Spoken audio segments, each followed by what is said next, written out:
check and defense. Now it seems like it's kind of all offense. Yeah. And it's like, I think kids are like loving it because it's almost like the Xbox era. Uh-huh. Scored 70 points. Oh, man.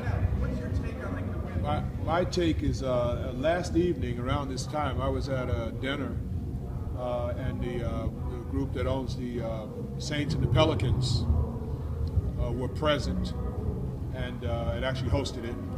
So I was sitting at a table with a couple of the assistant coaches and they shared with me that they were literally feeding today's players video footage of the eras gone by.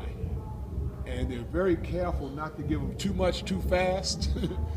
So it was like, okay, we're gonna have a meeting and we're gonna give you 15 minutes, of the 70s, 15 minutes of the 60s, the 80s, or whatever. And you might see a difference in the Pelicans because, they're onto something. They're onto something. A lot of things that were fundamental to the old game or the game played previously, or the previous era, have been lost. And whoever reclaims it first is going to have an advantage. The one example would be, the number of, one-hand passes. You take it and you throw the ball with one hand. The guy jumps in the way. There's no way you can take it back. Or you can redirect it, but it's going to leave your hand.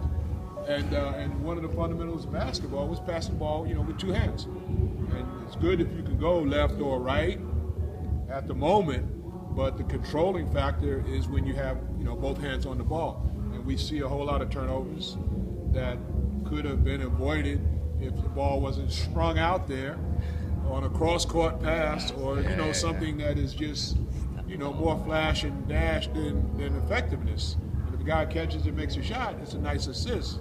But once you start looking at the statistics and then examining some of the, in tennis they would say unforced errors, some of them are preventable.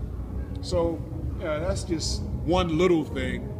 And in the microcosm of the sport and the universe of basketball, there are a lot of things that should be reclaimed, I think, as a personal opinion. And I've never had an interest in coaching or teaching or training.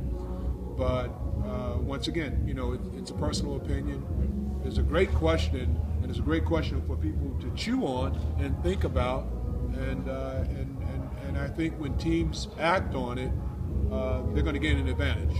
And the bottom line at the end of the day is, when you have an advantage over the other team, it translates into victory, translates into W's.